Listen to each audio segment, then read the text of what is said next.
देखो, अगर हम आरएच ब्लड ग्रुप के बारे में देखें तो हम लोग को ये जानना होगा कि सबसे पहले कौन खोजा है, आखिर ये होता क्या है, इसके होने से या नहीं होने से क्या होता है।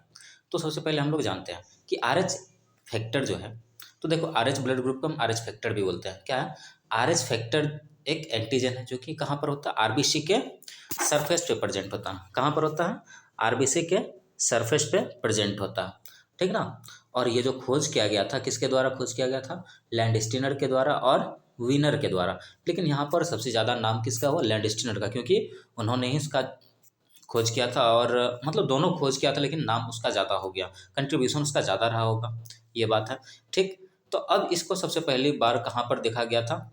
तो रेशस मंकी में देखा गया, इसीलिए इसका नाम जो है आरएच फैक्टर कहा गया। समझे? कहाँ पाया गया था? रेशस मंकी में, इसीलिए हम इसको क्या कहते हैं? आरएच फैक्टर कहते हैं। अब देखिए, तो लगभग ये देखा गया कि 80% ह्यूमन पॉपुलेशन जो है, अच्छा इसको डिनोट करने की अगर हम बात बोले तो आरएच फैक्टर को हम डिनोट करते क्या चीज़ से? आरएच फैक्टर को हम डिनोट करते हैं डी से, कैपिटल डी से। तो यानी हम आरएच ग्रुप ब्लड ग्रुपिंग के हैं, या आरएच फैक्टर के हैं, या फिर एंटी डी के हैं। तो बात समझ में आ जाना चाहिए कि हम लोग आरएच फैक्टर के बारे में ही बात कर रहे हैं। तो लगभग ये देखा गया रिसर्च के दौरान कि लगभग 80% ह्यूमन में ये जो है एंटीजन पाया जाता है आरबीसी के सरफेस पे। यानी कि हमारे आरबीसी के सरफेस पे जो है ए बी ए और बी एंटीजन तो पाया ही जाता है, साथ ही साथ जो है डी एंटीजन भी पाया जाता है। तो यानी अगर दुनिया की बात करें तो उसमें टोटल 80% जो लोग हैं, ह्यूमन है, उसमें क्या है? एंटीजन डी पाया जाता है उसके आरबीसी के सरफेस पे। और मात्र 20% ही ऐसा आदमी है जिसका मतलब पूरे वर्ल्ड में जो कि जिसके आरबीसी के ऊपर जो है आपको एंटीजन डी नहीं पाया जाता, यानी आरएच फैक्टर नहीं पाया जाता। तो यानी अब जिसके आरबीसी के सरफेस पे आरएच एंटीजन पाया जाएगा, हम उसको आरएच पॉजिटिव कहेंगे। या फिर नॉर्मली आजकल हम लोग सुनते होंगे कि कैसा ब्लड ग्रुप है, कौन सा ब्लड ग्रुप है, तो हम लोग बोलते हैं A positive, B negative, O positive, O negative, A positive और बी पॉजिटिव, कुछ ऐसे करके हम लोग ब्लड ग्रुपिंग बताते हैं। तो आखिर ये नेगेटिव, ये पॉजिटिव क्या है? तो ये तो आरएच फैक्टर है। क्या है? ये आरएच फैक्टर है, समझे? तो ये आरएच फैक्टर के प्रेजेंस और एब्सेंस पे हम लोग ब्लड ग्रुपिंग को देखते हैं कि पॉजिटिव है या नेगेटिव है। आया समझ में? तो वही बात यहाँ पर कहा गया कि जिसमें आरएच एंटीजन यानी कि डी एंटीजन प्रेजेंट होगा उसको हम आरएच पॉजिटिव कहेंगे, जिसमें नहीं होगा उसको हम क्या कहेंगे? आरएच नेगेटिव कहेंगे। आया समझ में? अब देखिए, an RH negative person if expose to RH positive blood will form a specific antibodies against RH antigen. देखिए हम लोग का बॉडी में, अब जैसे कि आप देखे होंगे, इससे पहले आप लेक्चर अगर देखे होंगे, लेक्चर नंबर 6 तो हम उसमें बताए थे, या फिर उससे लेक्चर नंबर 5 में भी अगर आप देखे होंगे तो उसमें भी हम बताए थे एंटीजन एंटीबॉडी के बारे में। तो आप नहीं देखे तो जाकर के देख लीजिएगा। तो यहाँ पर देख लीजिए कि अगर ब्लड ग्रुप ए है तो इसका एंटीजन ए होता था और एंटीबॉडी बी होता था। यानी ए ब्लड ग्रुप वाले को हम बी ब्लड नहीं दे सकते, समझे ना? क्यों? क्योंकि इसके पास जो है एंटीजन है। यानी बी ब्लड ग्रुप अगर हम देंगे ए वाले को तो उसके पास तो एंटीबॉडी बी बना हुआ पहले से, यानी एंटी बी पहले से है। तो वो क्या करेगा कि उस ब्लड को डिस्ट्रॉय कर देगा, समझे? डिस्ट्रक्ट कर देगा। कोई दिक्कत? तो ठीक उसी प्रकार से यहाँ पर पाया जाता है। तो लेकिन यहाँ पर हमको ये चीज़ समझना है, क्या समझना है? कि ए ब्लड ग्रुप वाले के पास एंटीबॉडी बी होता है, लेकिन आरएच ब्लड ग्रुपिंग का हम देखते हैं कि इसका कोई नेचुरल एंटीबॉडी नहीं होता। समझ गए? आरएच ब्लड ग्रुप का कोई नेचुरल एंटीबॉडी नहीं पाया गया। ठीक। तो इसीलिए क्या होता है कि जैसे जब RH negative person RH positive blood group के एक्सपोज में आएगा तो उसके अंदर क्या होगा कि एंटीबॉडी बन जाएगा आरएच एंटीजन के अगेंस्ट। तो फर्स्ट टाइम तो कुछ नहीं होगा, ठीक, समझे? लेकिन नेक्स्ट टाइम फिर जब आएगा, देयरफॉर लेकिन नेक्स्ट टाइम जब आएगा तो फिर क्या करेगा कि ब्लड को डिस्ट्रॉय करना शुरू कर देगा। यानी अगर आरएच पॉजिटिव ब्लड ग्रुप आ गया तो क्या करेगा? उसको डिस्ट्रॉय करना शुरू कर देगा। तो यहाँ पर कहा जा रहा है कि therefore RH group should be match before transfusion. तो यानी कि अगर हम किसी को ब्लड दे रहे हैं, ब्लड दान कर रहे हैं, या किसी का बॉडी में ब्लड ट्रांसफ्यूज कर रहे हैं प्री ऑपरेशन फेज, तो हम क्या करेंगे कि पहले ब्लड ग्रुप को चेक कर लेंगे, ठीक ना। तो पहले ये चेक करेंगे कि जिसको दे रहे हैं ब्लड, उसका ब्लड ग्रुप क्या है, ये जानना जरूरी है, और जो दे रहा है उसका ब्लड ग्रुप क्या है। अगर दोनों का ब्लड ग्रुप मैच किया, मान लीजिए ए पॉजिटिव है, तो हम क्या करेंगे, तब ट्रांसफ्यूज करेंगे, अदरवाइज नहीं करेंगे। समझे? नहीं तो क्या होगा कि पेशेंट तो ऑलरेडी बैड कंडीशंस में होता है, और क्या होगा कि वो मरने के कगार पे आ जाएगा। समझे? तो इसलिए देख करके हम लोग को ये सब मैच करके ब्लड ट्रांसफ्यूज करना चाहिए, और होता भी है ऐसा, ठीक है ना। तो देखिए आगे क्या कहा जा रहा। हाँ, तो एक अब यहाँ पर देखिए एक कहानी जो है हम सुनाना नहीं चाह रहे हैं, यहाँ पर कहानी दिया हुआ। ये कहानी में क्या है कि एक जो है मदर है, एक मदर होती है, और उसका ब्लड ग्रुप क्या होता है, आर एच नेगेटिव। मान लीजिए आर एच नेगेटिव, तो ए नेगेटिव, बी नेगेटिव, या ए बी नेगेटिव, कुछ भी मान लीजिए। और उसके फीटस, तो फीटस के अंदर जो उसके अंदर जो फीटस पल रहा, यानी उसके यूट्रस में जो फीटस पल रहा है, वूम में जो फीटस डेवलप्ड हो रहा है, तो उसका क्या है ब्लड ग्रुप, फीटस का blood group are H positive है। तो अब बताइए क्या होगा। तो होना तो कुछ नहीं चाहिए नॉर्मली, क्या होगा, फर्स्ट टाइम अभी देखिए, अभी जो है प्लासेंटा के कारण जो है ये are H negative are H positive से कोई बातचीत नहीं कर पा रहा, ना इसके प्रति कोई कार्रवाई कर रहा, समझे। लेकिन क्या होता है कि बर्थ के समय, अब जैसे याद रखिएगा, मदर क्या है, मदर आर एच नेगेटिव है, और बेबी जो होने वाला है वो आर एच पॉजिटिव है। कलर दूसरा ले ले, नहीं दिख रहा होगा तो ठीक। तो हम क्या देखें, ये तो अब देख लीजिए क्या होने वाला है। अब बर्थ हुआ, बेबी का बर्थ हुआ, और बर्थ होने के बाद क्या होता है कि फीटस का ब्लड, यानी कि बेबी का ब्लड ड्यूरिंग प्लासेंटा डिटैचमेंट, तो क्या हुआ, फीटस का ब्लड जो है, यानी ये आर एच पॉजिटिव ब्लड जो है, क्या हुआ, आर एच नेगेटिव के एक्सपोज में आ गया, या हम कह सकते हैं आर एच नेगेटिव जो है आर एच पॉजिटिव के एक्सपोज में आ गया। बताइए क्या होगा। इस टाइम कुछ नहीं होगा, बस क्या होगा कि ये आर एच नेगेटिव जो है आर एच पॉजिटिव के अगेंस्ट एंटीबॉडी बनाना तैयार कर देगा, और विद इन अ मंथ वो क्या करेगा कि अपने बॉडी के अंदर पूरा आर एच पॉजिटिव के का एंटीबॉडी बना के रख देगा, ठीक। अब क्या होगा, नेक्स्ट टाइम जो फिर मान लीजिए प्रेगनेंसी कंसीव हुआ, और फिर इस टाइम जो है बेबी क्या है, बेबी इस टाइम फिर जो है, बेबी इस टाइम फिर आर एच पॉजिटिव है, मदर तो आर एच नेगेटिव ऑलरेडी है, और उसके पास अब एंटीजन भी आर एच पॉजिटिव का। अब इस बार क्या होगा कि ये आर एच पॉजिटिव को डिस्ट्रॉय कर देगा, समझे। तो यानी कि मदर के अंदर जो एंटीबॉडी बना हुआ था आर एच पॉजिटिव का, वो इसका एक्सपोज में आएगा, और उसको क्या करेगा, इसका ब्लड को डिस्ट्रॉय कर देगा, ठीक है ना। बेबी का ब्लड को डिस्ट्रॉय कर देगा, पूरा आरबीसी को डिस्ट्रॉय कर देगा, और इसको कॉप अप करने के लिए बेबी का क्या करेगा, हार्ट पूरा ब्लड पंप करेगा, या फिर पूरा बॉडी या और बोन मेरो क्या करेगा कि अंडर डेवलप्ड आरबीसी एरिथ्रोसाइट को बॉडी में सर्कुलेट करवाएगा, ताकि मतलब कमी ना हो बॉडी में। तो इस केस को हम कहते हैं एरिथ्रोब्लास्टोसिस फिटेलिस। तो चलिए अब यहाँ पर एनसीईआरटी को लाइन बाय लाइन हम देख लेते हैं क्या कहता है। Special case of R H incompatibility, मतलब आर एच मिसमैचिंग समझिए, ठीक, has been observe between the R H positive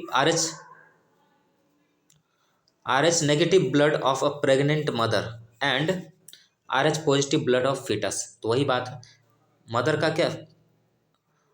क्या है, RH नेगेटिव है और फीटस RH पॉजिटिव। तो RH antigen of the foetus do not get expose to the RH negative blood of the mother in first pregnancy as the two bloods are well separated by placenta. तो इस समय जो है, तो first pregnancy के समय placenta से वो सेपरेट होता है, इसीलिए RH नेगेटिव और RH पॉजिटिव कंटेक्ट में नहीं आता। However during the delivery of the first child, जैसे फर्स्ट चाइल्ड का डिलीवरी होता है, ठीक, तो उस समय क्या होता है, there is a possibility of exposure of maternal blood to the small amount of RH positive blood from the foetus. सही बात है, डिलीवरी के समय ये मैच होने का चांसेस रहता है, एक्सपोज होने का चांसेस रहता है। In such case the mother start preparing antibodies against RH antigen in her blood in case of her subsequent pregnancy. यानी कि अब अगले प्रेगनेंसी की बात अगर की जाए, the RH antibody formed from the mother RH negative can leak into the blood of the foetus. अब देखिए RH एंटीबॉडी और उसके साथ क्या होगा, RH एंटीबॉडी, वो क्या होगा कि ये फीटस के अंदर आ सकता है, लीक हो सकता है, and destroy the foetal RBC, और फीटस का RBC को डिस्ट्रॉय कर सकता है। दिस कुड बी फेटल, ये जानलेवा हो सकता है, टू द फीटस एंड और कुड कॉज सीवियर एनीमिया। इससे क्या होता है, सीवियर एनीमिया कॉज हो सकता है, जॉन्डिस कॉज हो सकता है, मेंटल रिटार्डेशन कॉज हो सकता है, ढेर सारा चीज़। तो इस कंडीशन को हम क्या कहते हैं, इरिथ्रोब्लास्टोसिस फिटालिस। आया समझ में। तो this can be administering RH antibodies to the mother immediately after delivery of the first child. तो यानी इस चीज़ से बचने के लिए क्या होना चाहिए कि हमें एंटीडॉट दे देनी चाहिए, समझे। फर्स्ट चाइल्ड का जैसे बर्थ हुआ तो हमें RH एंटीडॉट दे देनी चाहिए, एंटीडॉट दे देनी चाहिए, समझे कि नहीं। या फिर हम क्या कहते हैं, नेक्स्ट बेबी का बर्थ होने के टाइम या होने के 72 आवर्स पहले, या हम क्या करते 38 वीक्स बिफोर हम ये इसका एंटीडॉट दे सकते हैं, जिससे क्या होगा कि बेबी बच जाएगा, समझे। कोई दिक्कत।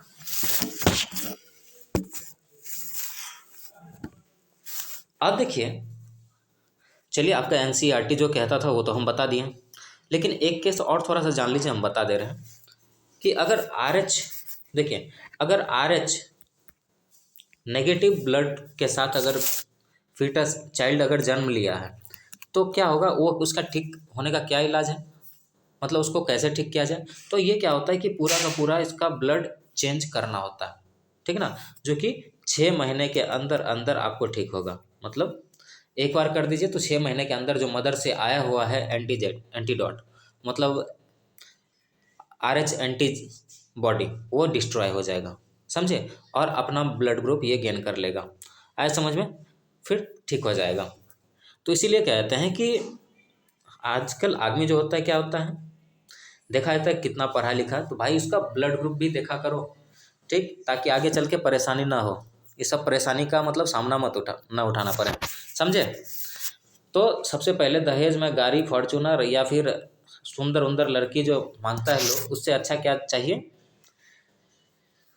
उससे पहले उसका ब्लड ग्रुप देख लो भाई, मैच कर लो, ताकि तुम्हारे बच्चे के लिए कोई दिक्कत ना हो, ठीक। तो चलिए आगे बढ़ते हैं।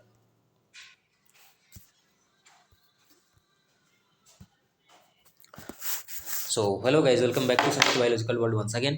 तो चलिए आज हम लोग जो है क्या पढ़ने वाले हैं, NCERT लाइन बाय लाइन पढ़ेंगे, हम लोग पूरा एक्सप्लेन करेंगे। और ये आपका नीट UG के पॉइंट ऑफ व्यू से बहुत ही इम्पॉर्टेंट चैप्टर है, आपको देखना ही चाहिए, पूरा लेक्चर देखना चाहिए, ठीक। और अगर आपने इसका रियल वीडियो नहीं देखा है तो आप जा करके देख लें, हम इसका लिंक जो है आपके वीडियो के डिस्क्रिप्शन में दे देंगे। तो चलिए हम लोग आगे देखते हैं कि इसमें क्या क्या है और कैसे पढ़ना होता है। तो ये हम लोग, आपको पता चल गया होगा कि कौन सा चैप्टर का हम लोग एनसीईआरटी पढ़ने जा रहे हैं। बॉडी फ्लूइड्स एंड सर्कुलेशंस का हम लोग एनसीईआरटी पढ़ने जा रहे हैं, जितना हम लोगों ने कंप्लीट किया है लेक्चर्स में। फिर आगे आने वाले मंडे से हम लोग क्या करेंगे, आगे बढ़ेंगे। ठीक,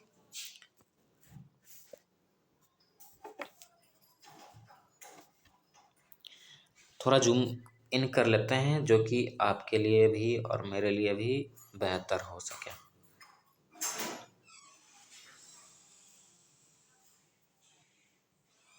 तो देखिए, बॉडी फ्लूइड्स एंड सर्कुलेशंस में हम लोगों को पढ़ना था, ब्लड पढ़ना था, हम लोगों ने पढ़ लिया। लिम्फ फ्लूइड पढ़ना था, पढ़ लिया। सर्कुलेटरी पाथवे तक आ चुके हैं हम लोग, और बाकी के बचे हैं कितना, डबल सर्कुलेशंस और regulations of the cardiac activity and disorder of the circulatory system. यानी कि अभी हम लोग का बस इतना टॉपिक बचा हुआ। हम लोगों ने 3 कंप्लीट किया और 3 बचा हुआ। तो चलिए हम लोग इसका एनसीईआरटी में देख लेते हैं क्या है। तो देखिए क्या कहा जा रहा है, you have learn that all living cells to be provided with nutrient and O2। आपको पता है कि हम लोग को O2 चाहिए और न्यूट्रेंट चाहिए। वो किधर कैसे ट्रेवल करता है हम लोग का बॉडी में, टिश्यू तक कैसे आता है, ब्लड से जाता है। एंड अदर एसेंशियल सब्सटेंसेस, तो ये सभी के सभी जो है बॉडी फ्लूइड्स के थ्रू ही जाता है। ऑल्सो तो देखिए, किसी भी ह्यूमन बींग है, किसी भी कोई भी ऑर्गेनिज्म है, तो उसको O2 चाहिए जिंदा रहने के लिए। ठीक, और समझे, और CO2 को रिप्लेस करने के लिए। ठीक, समझे। तो यहाँ पर हम लोग जो मेनली ये पढ़ने जा रहे हैं कि बॉडी फ्लूइड का मेन फंक्शन क्या है। तो बॉडी फ्लूइड का मेन फंक्शन होता है O2 को ले जाना हम लोग का बॉडी के अंदर, और फिर बॉडी के बाहर CO2 निकालना। CO2 के साथ साथ ढेर सारे वेस्ट मटेरियल को भी रिलीज करना। तो आया समझ में। तो बॉडी फ्लूइड्स का यही मेन फंक्शन है। हम लोग देखते हैं आगे, चलिए। तो क्या है, have to be removed continuously for healthy functioning of tissues. There is tissues. It is therefore essential to have efficient mechanism for movement of substances to cell and from the cells. तो इसीलिए हम लोगों को body में क्या होता है कि मैकेनिज्म होनी चाहिए, एक इफिशिएंट मैकेनिज्म चलनी चाहिए, ताकि हम लोग का बॉडी के पास जो है रिक्वायरमेंट वाला चीज़ जो है पहुंच सके, और जो चीज़ का ज़रूरत नहीं है, वेस्ट है, उसको हम निकाल सकें। तो ऐसा मीडियम हम लोग का बॉडी में क्या है, ब्लड। ये क्या करता है, O2 न्यूट्रिएंट सब चीज़ लेके जाता है, साथ में CO2 सब बाहर लेकर के निकल जाता है बॉडी से। आया समझ में। तो चलिए देखते हैं, वही बात कहा जा रहा है यहाँ पर। तो different group of animals have evolve different methods of transport for this transport. Simple organism like sponges coelenterate circulate water from their surroundings through their body cavity to facilitate the cell to exchange substances। अब देखिए, अब organism अपने औकात के अनुसार या अपने क्या कहते हैं फैसिलिटी के अनुसार उन लोगों ने नियम को अपनाया, सर्कुलेटरी पाथवेज को अपनाया। तो क्या होता है कि अगर स्पॉन्ज की बात करें तो वो बॉडी कैविटी को डायरेक्ट, मतलब क्या कहते हैं, बॉडी कैविटी में जो फ्लूइड होता है उसको डायरेक्ट ये एक्सपोज कर देता है आउटसाइड। ठीक, तो वही बात यहाँ पर कहा जा रहा है कि ये क्या करता है कि circulate water from the surroundings. तो देखिए, जैसे कि ये बॉडी है, तो ये डायरेक्ट वाटर को बोलता है आ जाओ भाई मेरे अंदर।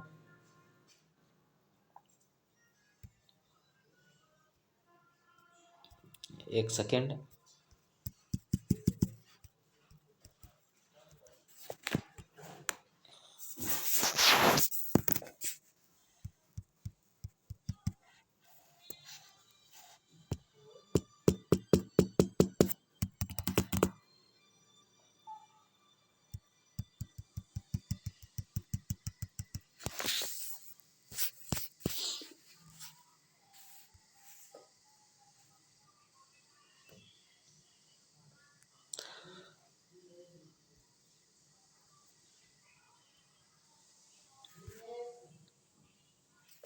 तो चलिए देखते हैं, थोड़ा सा ये गड़बड़ी हो जाता है,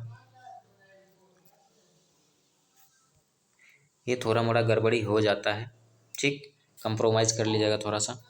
तो अब देख लीजिए क्या होता है कि अब सिलेंट्रेट के बारे में देखें तो क्या हुआ कि इन्वायरमेंट का वाटर को अंदर लाया, और इसके साथ जब ये वाटर बाहर निकलेगा तो ये बॉडी का CO2 बाहर निकाल देगा और O2 इससे एब्जॉर्ब कर लेगा और न्यूट्रेंट जो सराउंडिंग्स में था वो भी एब्जॉर्ब कर लेगा। तो ये स्पॉन्ज और सिलेंट्रेट की बात थी, ठीक है ना। अब बात करते हैं कम्प्लेक्स ऑर्गेनिज्म की। तो कम्प्लेक्स ऑर्गेनिज्म में क्या होता, देखिए, more complex organism use special fluid within their bodies to transport such materials. तो अब कम्प्लेक्स ऑर्गेनिज्म है तो कुछ ना कुछ कम्प्लेक्स तो सोचा ही होगा, तो यानी कम्प्लेक्स फ्लूइड को इंट्रोड्यूस किया बॉडी में, जिसको हम क्या कहते हैं, ब्लड। तो blood is the most commonly used fluid, body fluid. Another अरे blood is the most commonly used body fluids by most of the higher organism including human for the this purpose। तो यानी कि अगर देखें कि blood को क्या किया गया है, ब्लड को यूज़ किया गया है एक सर्कुलेटरी फ्लूइड के तौर पर। इसमें हम लोग भी आते हैं, तो हायर ऑर्गेनिज्म के साथ साथ हम लोग भी आते हैं, तो हम लोग भी तो हायर ऑर्गेनिज्म ही है। तो अनदर बॉडी फ्लूइड क्या है, लिम्फ है। अनदर बॉडी फ्लूइड के बारे में बात करें तो वो क्या है, लिम्फ है। Help in transport of certain substances, तो ये भी कुछ सब्सटेंसेस को मतलब ट्रांसपोर्ट करने में मदद करता है। तो चलिए इसके बारे में हम लोग देखते हैं। तो वो क्या है, देख लीजिए, ब्लड। तो blood is special connective tissue. Blood क्या है, एक स्पेशल कनेक्टिव टिश्यू है, ठीक, consisting of fluid matrix, plasma and formed element. क्या क्या होता है ब्लड में, फॉर्म्ड एलिमेंट, फ्लूइड मैट्रिक्स और प्लाज्मा, ठीक। तो चलिए आगे देखते हैं।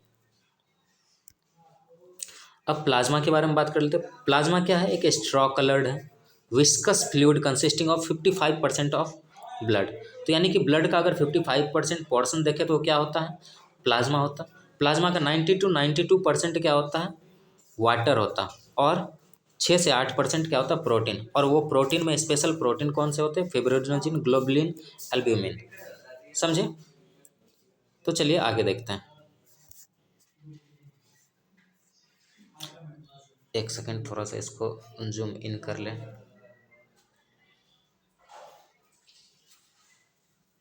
तो ये देखिए, अगर फिब्रिनोजेन की फंक्शन देखें तो फिब्रिनोजेन क्या है, needed for clotting and coagulation of blood. अब ग्लोबुलिन की फंक्शन देखें तो ये क्या होता है, इन्वॉल्व इन डिफेंस मैकेनिज्म, ये डिफेंस मैकेनिज्म में काम करता है, यानी कि हम लोग को डिजीज से बचाता। अब एल्ब्यूमिन की बात अगर हम करें तो वो क्या करता है, हेल्प इन ऑस्मोटिक बैलेंस, समझे। तो यानी प्लाज्मा में ये 3 प्रोटीन पाए जाते हैं। और plasma also contain some small amount of minerals.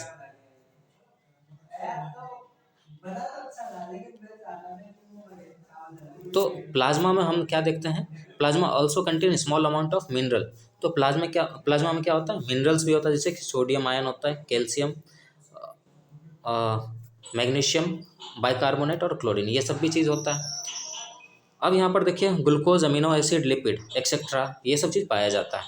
Are also present in the plasma as they help in as they are always in transit in the body. Factor for coagulations और clotting of blood are also present in the plasma is an inactive form। तो अब देखते हैं कि ये हम लोग का बॉडी में जो है, यानी क्लॉटिंग फैक्टर भी होता है लेकिन एक्टिव फॉर्म में नहीं होता, इनएक्टिव फॉर्म में, समझे। तो जैसे कि आप फिब्रिन जो होता, ये फिब्रिनोजेन के फॉर्म में होता,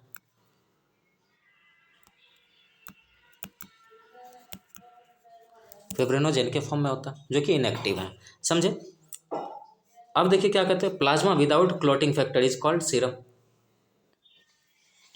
आया समझ में, ये आपका नीट में आया हुआ क्वेश्चन 2021 का है, ठीक। तो सीरम किसको कहते हैं, ये चीज़ आया हुआ था आपका नीट में 2021 में। तो आप देखिए कंप्लीट लेक्चर देखने से ही समझ में आता है ना। तो चलिए आगे बढ़ते हैं।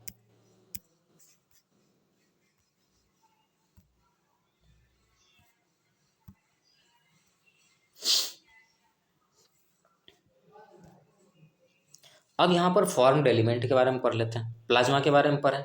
अब यहाँ फॉर्म्ड एलिमेंट में क्या क्या चीज़ होता है, आपके इरिथ्रोसाइट होते हैं, ल्यूकोसाइट होते हैं, प्लेटलेट्स होते हैं, ये सब को मिलाकर के हम एक फॉर्म्ड एलिमेंट कहते हैं।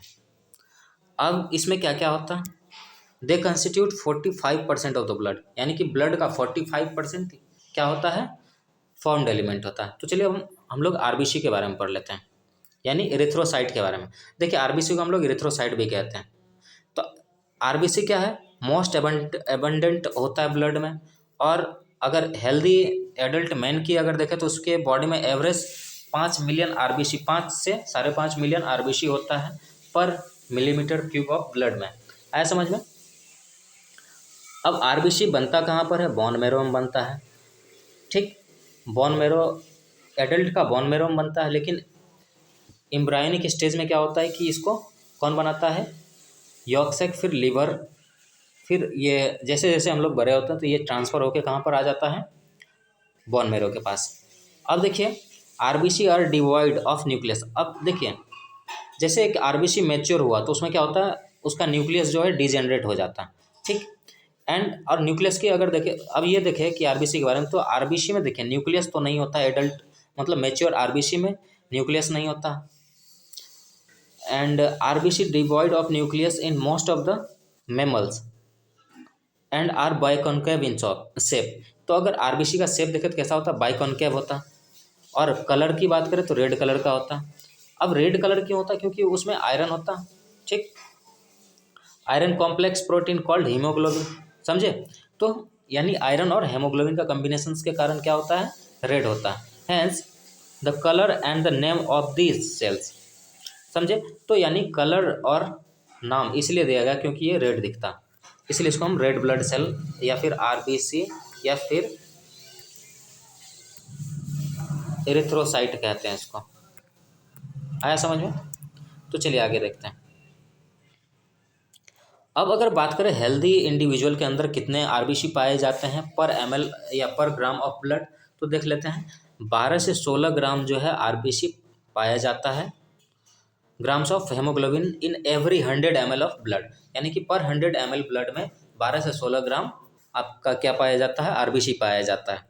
ठीक, तो these molecules play a significant role in transport of respiratory gases. तो यानी कि ये आरबीसी जो है बहुत ही अहम भूमिका निभाता है क्या चीज़ में, ऑक्सीजन ट्रांसपोर्टेशंस में। अब इसका लाइफ स्पेन की अगर बात करें तो कितना दिन का होता है, 120 दिन का।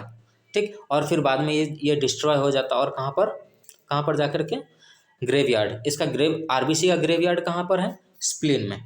आया समझ में। तो चलिए हम लोग आगे देखते हैं।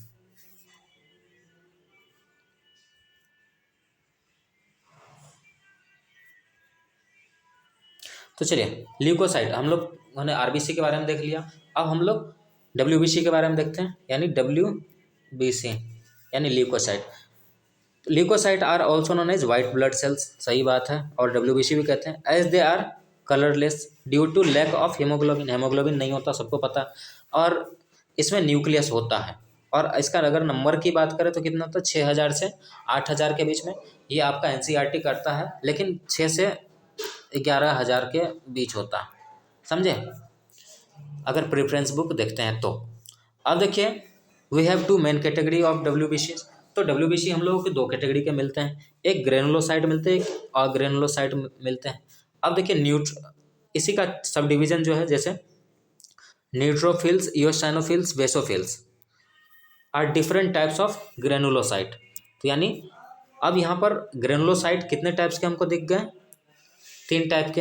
क्या क्या, न्यूट्रोफिल, इओसाइनोफिल, बेसोफिल। जो हमें देखिए न्यूट्रोफिल का अगर नंबर इंक्रीज होता तो नॉर्मली क्या पता चलता है हम लोग को कि we are infected with some infectious agent, समझ में आया। यानी किसी इन्फेक्शंस के क्या कहते हैं, कोई चीज़ का इन्फेक्शन हो चुका है अगर न्यूट्रोफिल बढ़ा हुआ है।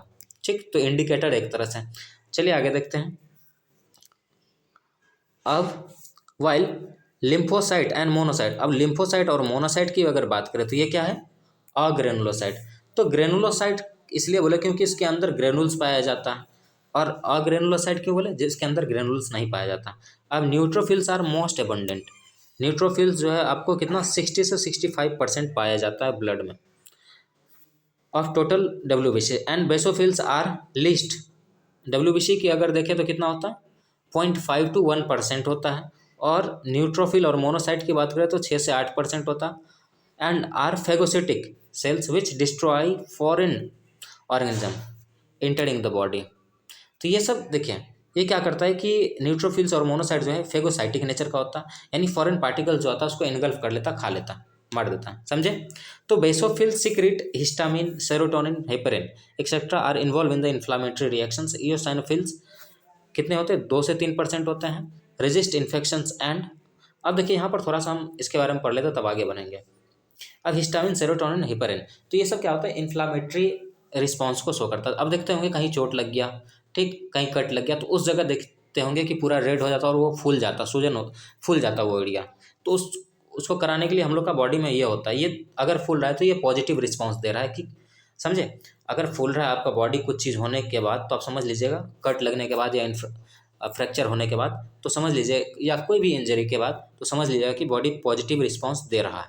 यानी वहाँ पर क्या हो रहा है कि बॉडी जो है डिफेंस मैकेनिज्म शो कर रहा है, समझे। चलिए आगे देखते हैं। तो क्या कहते हैं, इयोसाइनोफिल्स 2 से 3% पाया जाता है, resist infectious and infection and are also क्या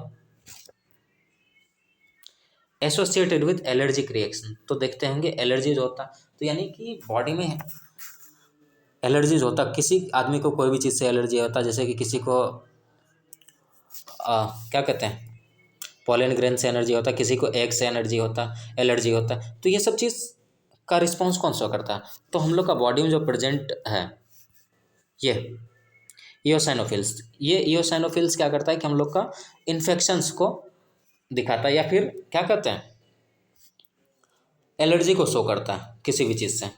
अब लिम्फोसाइट की बात करें तो 20 से 25% होता है, are of 2 major types. Lymphocyte 2 type के होते हैं, बी लिम्फोसाइट, टी लिम्फोसाइट।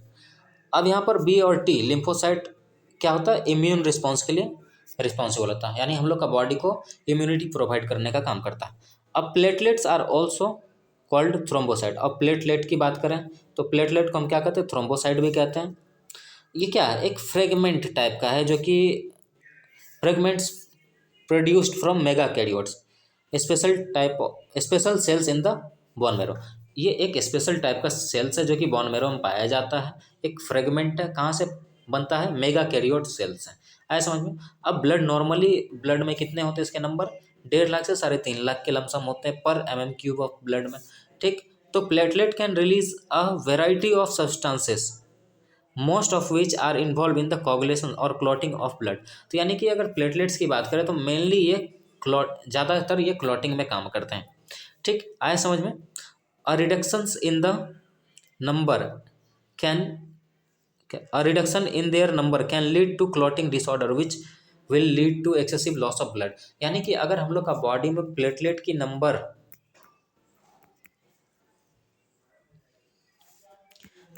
घट गया तो समझ लीजिएगा कि अगर कट लगा तो ब्लीडिंग बहुत ज़्यादा होगा, बहुत ज़्यादा अनस्टॉपेबल ब्लीडिंग होगा, समझे। तो इसी से एक डिजीज़ भी होता है, रॉयल्स डिजीज़ के बारे में आप सुने होंगे, ठीक, जिसको कहते हैं, क्या कहते हैं, हेमोफीलिया। चलिए हम लोग आगे बढ़ते हैं। अब ब्लड ग्रुप के बारे में देखते हैं। तो ब्लड ग्रुप दो टाइप का ब्लड ग्रुप हम लोग को पढ़ना है, एबीओ और आरएच। तो अब एबीओ ब्लड ग्रुप देखिए क्या है।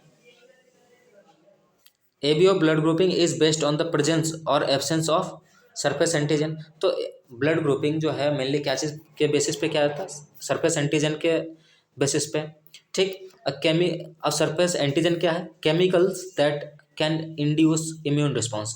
तो ये एंटीजन क्या करता है, जो इम्यून रिस्पॉन्स को शो करता है, ठीक, on the RBC namely A and B. तो यानी 2 टाइप के एंटीजन पाए जाते हैं आरबीसी के ऊपर, एक ए और एक बी, समझे। Similarly in the plasma different individual contain 2 natural antibodies proteins produced in response to antigen. The distributions of antigen and antibodies in the 4 groups of blood. अब देखिए, अब इस एंटीजन के बेसिस पे हम क्या करते हैं, एंटीजन और एंटीबॉडी के बेसिस पे हम क्या करते हैं, ब्लड को 4 ग्रुप में बांट देते हैं।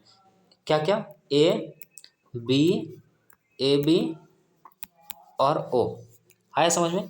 तो ए ब्लड ग्रुप के पास एंटीजन ए होगा, बी के पास बी एंटीजन होगा, ए बी के पास ए बी एंटीजन होगा, और ओ के पास कोई एंटीजन नहीं होगा। वही एंटीबॉडी की बात करें तो इसके पास बी होगा, इसके पास ए होगा, इसके पास कोई एंटीजन एंटीबॉडी नहीं होगा, और इसके पास ए बी दोनों एंटीबॉडी होगा। समझे? तो चलिए आगे देखते हैं। You probably know that during blood transfusion, यानी कि ब्लड ग्रुप का जानना बेहद ज़रूरी होता ब्लड ट्रांसफ्यूजन से पहले। ठीक, इसीलिए देखते होंगे कि ब्लड टेस्ट करता किसी को ब्लड ट्रांसफ्यूज करने से पहले। ठीक, तो A B and O are given in the table. You probably know that during blood transfusion, any blood cannot be used. The blood of donor has to be carefully matched with the blood of the recipient. यानी कि इस समय हम लोग अगर किसी को blood दे रहे हैं तो सबसे पहले ब्लड लेने वाला को चेक करेंगे कि कौन सा ब्लड ग्रुप है, और फिर देने वाला को चेक करेंगे कौन सा ब्लड ग्रुप है। ठीक, तो यानी कि लेने वाला जो ब्लड ले रहा है, यानी कि ब्लड एक्सेप्टर जो है उसका ब्लड और देने वाला का ब्लड दोनों मैच होना चाहिए, तब हम दे सकते हैं। ठीक, नहीं तो क्या होगा कि आरबीसी का डिस्ट्रक्शन हो जाएगा। The donors compatibility is also shown in the table. तो अब देखिए कि अब चलिए देखते हैं टेबल क्या दिया हुआ है यहाँ पर। ये देख लीजिए, अब ब्लड ग्रुप दिया गया क्या, ये 4 ब्लड ग्रुप हैं, और इसके ऊपर देखिए एंटीजन दिया हुआ है, अब इसके ऊपर एंटीबॉडी। तो यानी अब देख लीजिए, ए वाले किससे ब्लड ले सकता, ए से ले सकता और बी से ले सकता, बी वाले बी और ओ से ले सकता, ए बी किससे ले सकता, चारों से ले सकता है, ए बी और ओ से। ठीक, और ओ ब्लड ग्रुप के बारे में बोले तो सिर्फ और सिर्फ ये ओ से लेगा, बाकी दे सबको सकता है। चलिए आगे। From the above mentioned table in the can be donated to persons with any other group and hence O group individual called universal donor. हाँ, तो देखिए यहाँ पर जो बात कही जा रही है वो हम बोल दे रहे हैं। ओ ब्लड ग्रुप को हम क्या कहते हैं, यूनिवर्सल डोनर कहते हैं, और ए बी को यूनिवर्सल एक्सेप्टर कहते हैं। आया समझ में? चलिए हम लोग आगे बढ़ते हैं।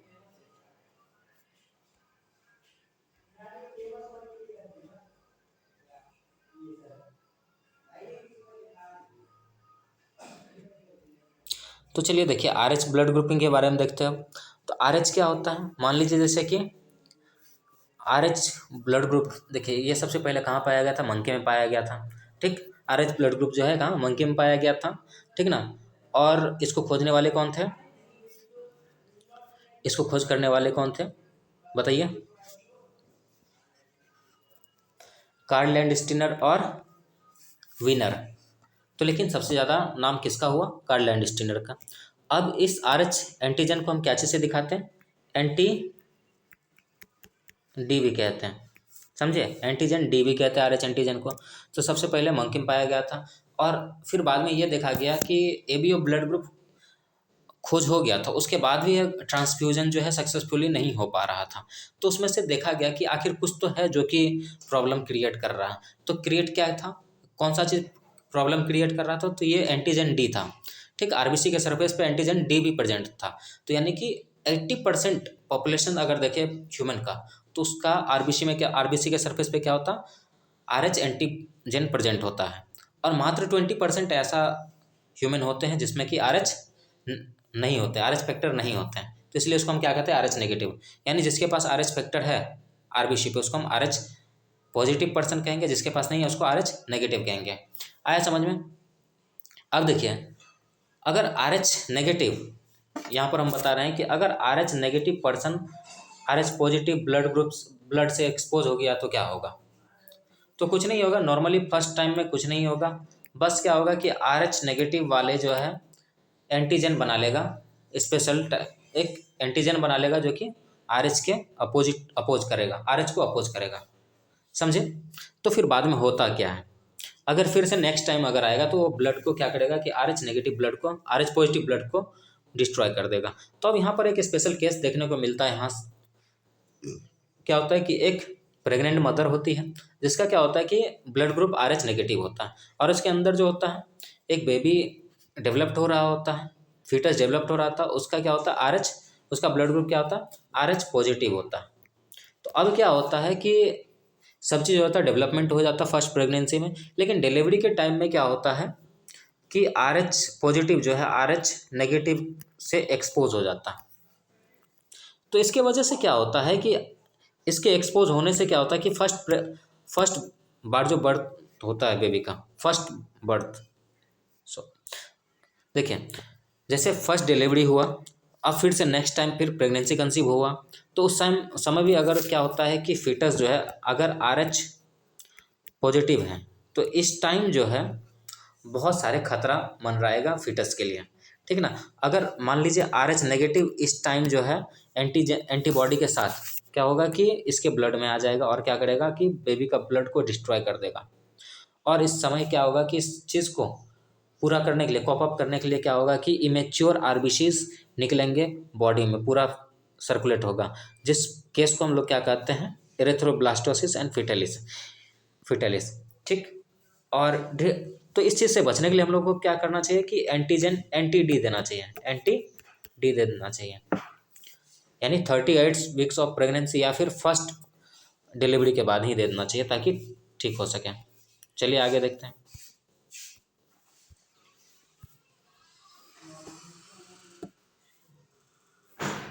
एक मिनट टाइम देख लेते हैं, 41, चलिए और 10 मिनट चलेगा।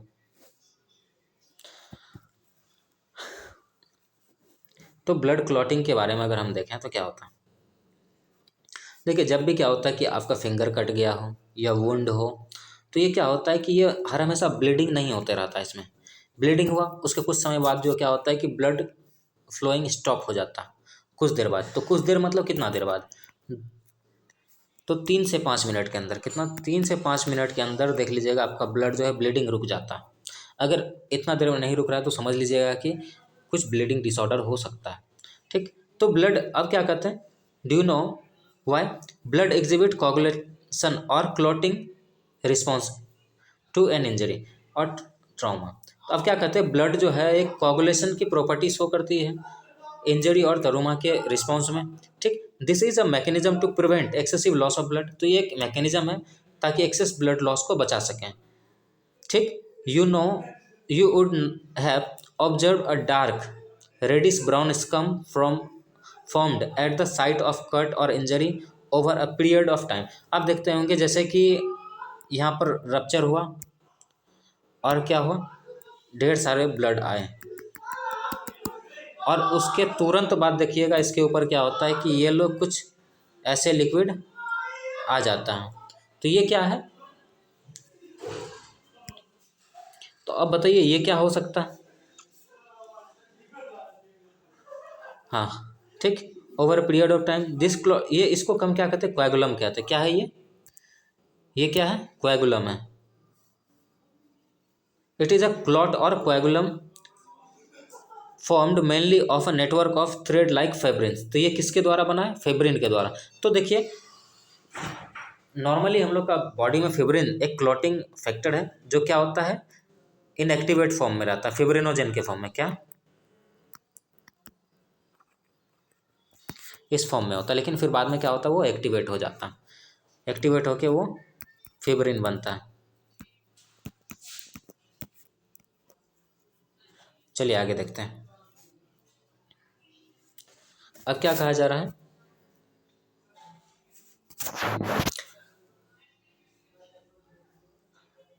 अब ये थ्रेड को तो हम फिब्रिन कह दिए थे, in which a dead and damaged formed element of blood are trapped, जिसमें क्या होता है डेड और डैमेज्ड सेल जो होता है ट्रैप हो जाता है और ब्लीडिंग को रोक देता है। अब fibrin are form by the conversion of inactive fibrinogen. सही बात जो हम बोले थे, इनएक्टिव फेब्रिनोजेन क्या होता है, कन्वर्ट हो जाता है फेब्रिन में, ठीक, इन the plasma bye enzyme thrombin. अब क्या हुआ कि ये देखिए इंजर्ड टिश्यू जो होता है वो क्या करता है कि थ्रोम्बिन रिलीज करता है। अब थ्रोम्बिन देखिए क्या, हम यहाँ पर पहले पूरा पढ़ के सुनाते हैं हम आपको क्या कह रहे हैं यहाँ पर। अब thrombin in turn are formed from another inactive substances present in the plasma called prothrombin. An enzyme complex thrombokinase is required for the above reactions. This complex This complex is formed by the series of linked enzymatic reactions called cascade process involving a number of factors present in the plasma in an inactive state.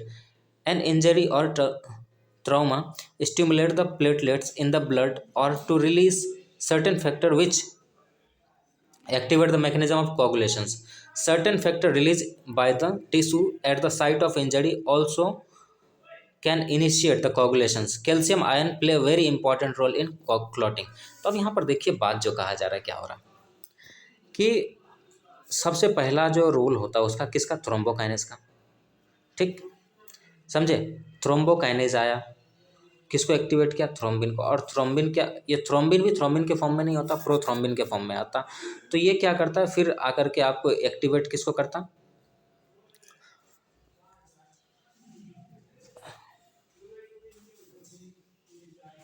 तो यानी अब ये thrombin किसको activate करता, fibrinogen को fibrin में बदलता, और फिब्रिन फिर क्या करता है कि नेटवर्क बना लेता है और फिर ब्लीडिंग रुक जाता है। अब देख लीजिए, ब्लीडिंग रुक गया। ठीक, देख लीजिए,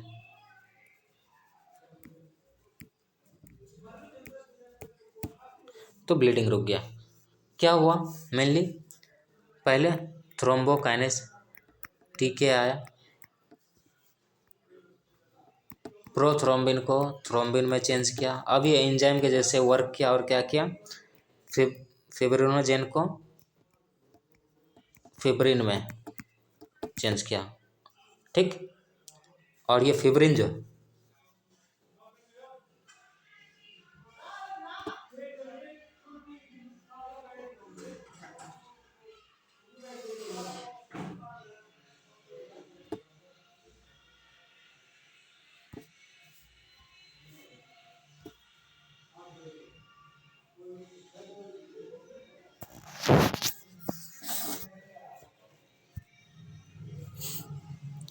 तो चलिए समझे, आगे बढ़ते हैं। आज मिस्टेक पे मिस्टेक हो रहा है मेरे साथ, पता नहीं ऐसा क्या हो रहा है। और याद रखिएगा कि कैल्शियम आयन का बहुत ही इम्पोर्टेंट रोल होता है, क्या चीज़ के लिए, बहुत ही इम्पोर्टेंट रोल होता है इसको, मतलब ब्लड क्लॉटिंग के लिए, समझे।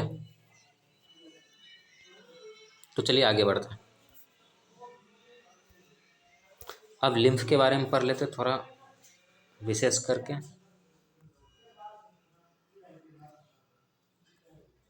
और ये लास्ट टॉपिक है आपका, नहीं सेकेंड लास्ट है। अब देखिए क्या कहते हैं, लिम्फ क्या है। नॉर्मली देखिए ये जो बताया गया, ये एक मिडिल मैन का जैसे काम करता, हम बताते क्या होता। ये एक ब्लड सेल्स है, ब्लड लेके जा रहा होता। ठीक, अब यहाँ पर आपका एक टिश्यू है। ठीक, अब यहाँ से क्या होता है कि इसको पास करना होता है, यानी इधर से O2 प्लस न्यूट्रेंट को टिश्यू तक पहुँचाना होता। तो कैसे पहुँचाएगा, तो ये इस बीच में क्या होता है कि आपका ये इस बीच में फ्लूइड होता है। तो ये फ्लूइड को हम क्या कहते हैं, ये फ्लूइड को हम क्या कहते हैं, टिश्यू फ्लूइड, टिश्यू फ्लूइड कहते हैं। जो क्या करता है, एक तरह से ब्लड का चीज़ को, यानी कि ब्लड का सब्सटेंसेस को टिश्यू तक पहुंचाने में काम करता है। बस वही बात यहाँ पर लिखा हुआ और कुछ नहीं है। ठीक, चलिए आगे बढ़ते हैं।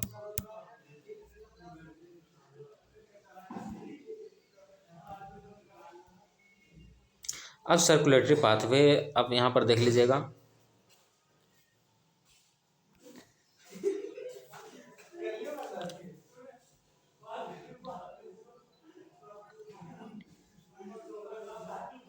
अब सर्कुलेटरी पाथवे के बारे में अगर देखें तो कितना होता है, एक ओपन होता, ओपन सर्कुलेटरी पाथवे होता। अब ओपन में क्या होता है कि जैसे ओपन वाला किस में पाया जाता है, आर्थ्रोपोड में पाया जाता है और मोलस्क में पाया जाता है। ठीक ना, तो इसमें क्या होता है कि ब्लड, इसमें देखिए क्या होता है मेनली हम बताते हैं।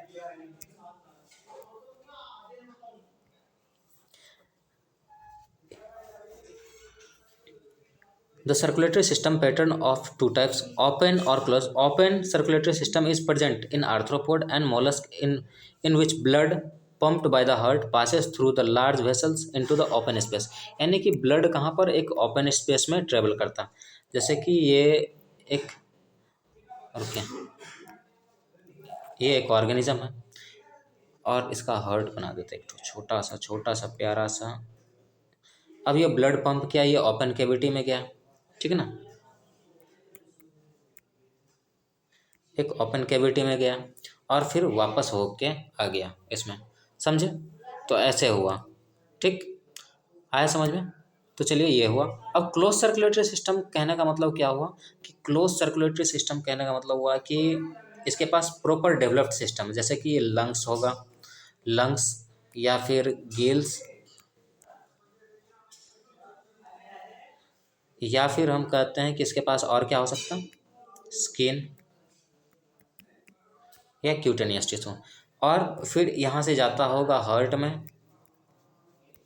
हार्ट से फिर बॉडी में, यानी बॉडी से जाता होगा यहाँ, फिर यहाँ से हार्ट में और यहाँ पर, तो यानी कि कंप्लीटली सर्कुलेट करता है, ठीक। तो चलिए वही देखते हैं क्लोज सर्कुलेटरी सिस्टम।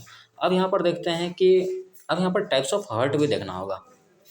तो हार्ट क्या होता है, सबसे पहला टू चैम्बर्ड हार्ट, कुछ ऐसा पाया जाता है आर्थ्रोपोड्स में। तो क्या हुआ, अब देखिए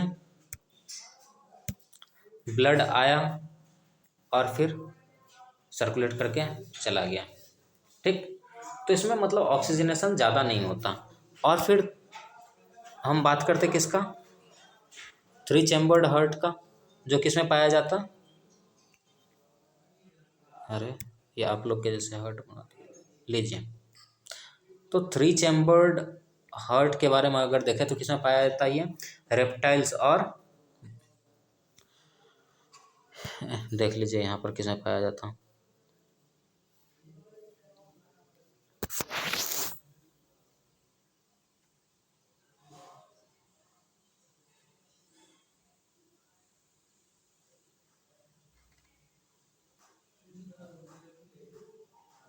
हाँ तो एम्फीबियंस,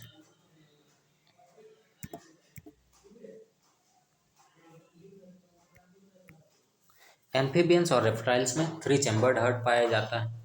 तो अब देखिए यहाँ पर क्या हुआ, मान लीजिए ये ऑक्सीजनेटेड ब्लड था, ये डीऑक्सीजनेटेड ब्लड था, और फिर यही बॉडी में पंप हो जाता, यानी तो एक साइड से ऑक्सीजनेटेड आ रहा है, एक साइड से डीऑक्सीजनेटेड आ रहा है, और फिर दोनों मिक्स होकर के फिर बॉडी में चला जा रहा है। तो अब यहाँ पर याद रखिएगा कि यहाँ पर जो है रेप्टाइल्स की अगर हम बात करें तो इस रेप्टाइल्स में क्रोकोडाइल के बारे में बात नहीं कर सकते हम, क्योंकि क्रोकोडाइल के पास कितना होता है, चार चैम्बर्ड हार्ट होते हैं। अब यहाँ पर देखिए तो इसीलिए इसमें इनकम्प्लीट डबल सर्कुलेशन होता, फिश में सिंगल सर्कुलेशन होता, ठीक।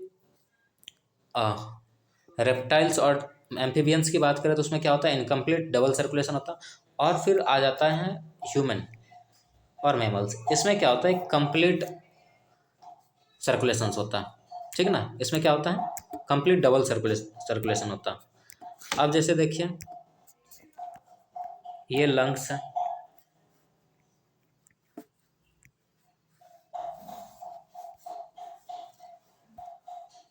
ये लंग्स है। अब लंग्स से क्या हुआ कि देखिए